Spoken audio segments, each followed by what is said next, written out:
Primeiramente,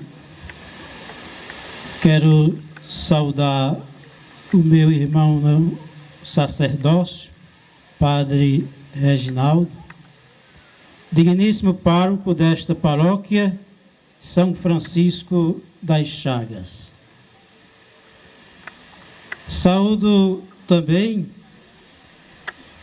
as pastorais, os grupos, movimentos e, de modo especial, os fiéis devotos de São Francisco. Saúdo as comunidades também, que aqui está representada, bem representada. Saúdo Dr. Zé Nilton Elias, que veio comigo lá de Umari e é coordenador da catequese. Adélia Vieira, que é missionária da Pastoral do Dízimo, que também veio conosco. E coloco diante de Deus aquilo mesmo que Deus nos concede, que é a graça de podermos todos os dias agradecer a Ele pelo dom maravilhoso da vida. Agradecer ao Senhor sempre foi algo que encantou a vida de Francisco de Assis.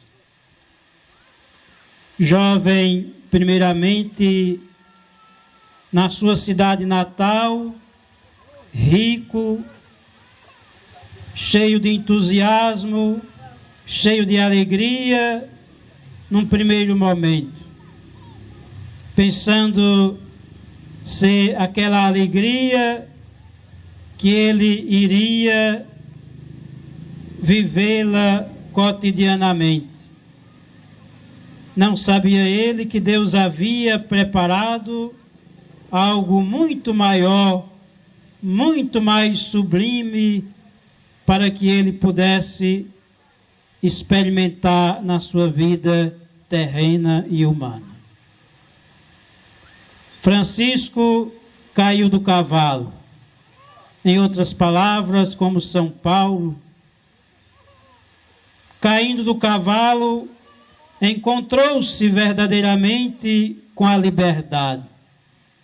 Encontrou-se verdadeiramente com a alegria. A alegria para Francisco era poder contemplar as chagas de Jesus no alto da cruz.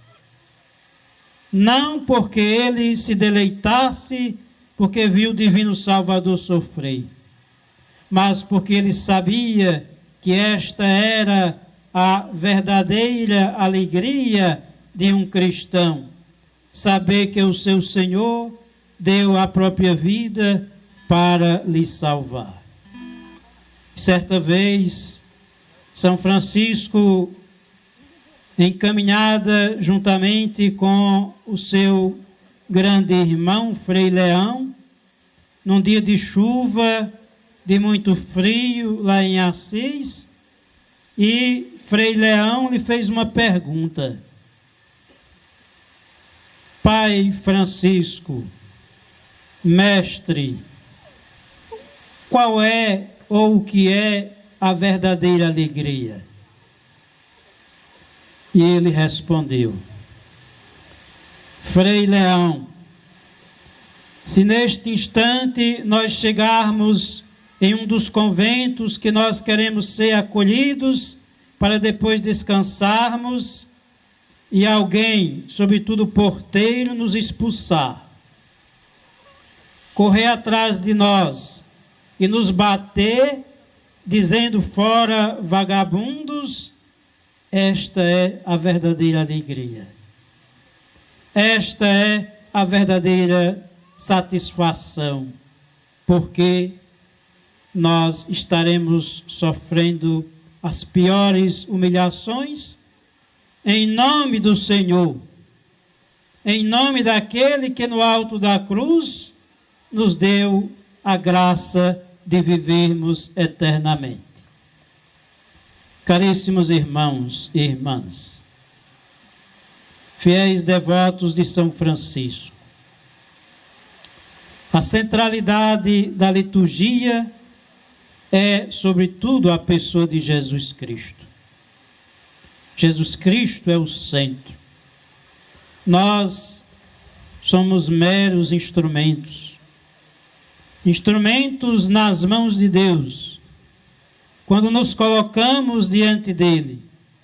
Também instrumentos da misericórdia, instrumentos da sua bondade, instrumentos para também avançarmos sempre mais no anúncio da palavra, no anúncio do Evangelho. Somos meros instrumentos. E temos muito o que aprender com São Francisco de Assis, na sua simplicidade, na sua humildade, na sua sabedoria, no desejo de aproximar-se sempre mais do seu Senhor. Me encanta aquela estampa que tem São Francisco retirando Jesus do alto da cruz. Fico às vezes meditando e pensando, e todos nós sabemos, ele não conheceu Jesus pessoalmente, não foi apóstolo, não esteve com ele à mesa como os apóstolos estiveram.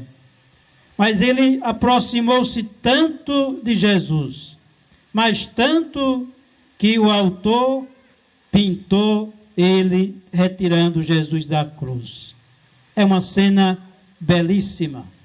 E mais belíssima ainda é a cena que tem São Francisco recebendo as chagas de Jesus na hora da sua morte.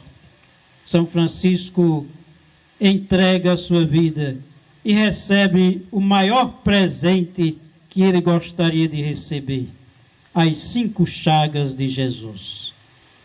De fato, São Francisco nos encanta, porque São Francisco é um convertido verdadeiramente, genuinamente, para viver da simplicidade, da pobreza, do amor, valorizando a natureza, valorizando a pessoa humana, valorizando a Deus em primeiríssimo lugar. Ele nos ensina a caminhar nesta simplicidade. São Francisco é admirado não só por nós que somos cristãos católicos. Ele é admirado também em outras confissões de fé, em outras religiões que reconhecem, sobretudo nele, também o Evangelho de Jesus Cristo vivido na radicalidade da vida. Ele entregou-se totalmente ao serviço do Senhor. Falar em Jesus, falar na misericórdia de Jesus, na misericórdia do Pai, é também falarmos na misericórdia de São Francisco para com cada um de nós que somos pobres e pecadores. Que ele interceda por cada um de nós, que possamos cada vez mais também olhar para ele e perceber nele a presença real, sobretudo de todos aqueles pobres que vivem no sofrimento e que ele incorporou muito bem no dia a dia da sua missão evangelizadora. Tão simples, São Francisco, que nem sequer queria ser diácono ou mesmo sacerdote, quis viver como um simples frade e foi diácono, porque na realidade de Idade Média, para se pregar a palavra de Deus, tinha que ser no mínimo um diácono, porque senão ele não poderia anunciar abertamente Jesus Cristo como ele gostaria. E aceitou por obediência, mas na humildade viveu, sobretudo, o amor de Jesus. E radical, ou seja, na sua carne, e radicalmente, de modo que nos ensina a seguirmos nesta meta. Ah, se nós, meus irmãos e irmãs, tivéssemos um pouco de São Francisco, no sentido da sua obediência, no sentido do amor que ele tinha a toda criatura, no sentido também de colocar-se diante de Deus na simplicidade e, sobretudo, também esperando que Deus assim dissesse o que ele deveria fazer. Nós precisamos também caminhar sempre firmes nesta fé, sempre amando o Senhor, como também aos irmãos, mas, sobretudo, reconhecendo que este grande santo aniquilou a si mesmo para deixar que Jesus Cristo aparecesse, assim como João Batista, que se ausentou e Jesus apareceu. Eis o Cordeiro de Deus. São Francisco também nos apresenta Jesus, o Cordeiro de Deus, o misericordioso de Deus, que nos ensina a caminhar como cristãos nessas estradas da vida. O mundo diferente, tudo diferente do tempo de São Francisco, mas uma coisa é sempre a mesma: a bondade de Deus, a misericórdia de Deus, a graça de Deus. Deus é sempre o mesmo, Deus nunca muda, Deus está sempre presente, Deus é, sobretudo, aquele que caminha conosco. Vivamos nossa fé, peçamos a intercessão de São Francisco e coloquemo-nos à disposição do anúncio desta palavra, que deve ser antes encarnada no coração, para ser também vivida na radicalidade da vida, a exemplo de São Francisco. Certamente temos um longo caminho a percorrer para chegarmos próximo de São Francisco. Precisamos muito, mas a graça de Deus é muito maior do que o pecado. A graça de Deus está acima do pecado. Que Ele nos ajude a viver a nossa fé com firmeza, coragem e dedicação nos dias de hoje. Louvado seja nosso Senhor Jesus Cristo.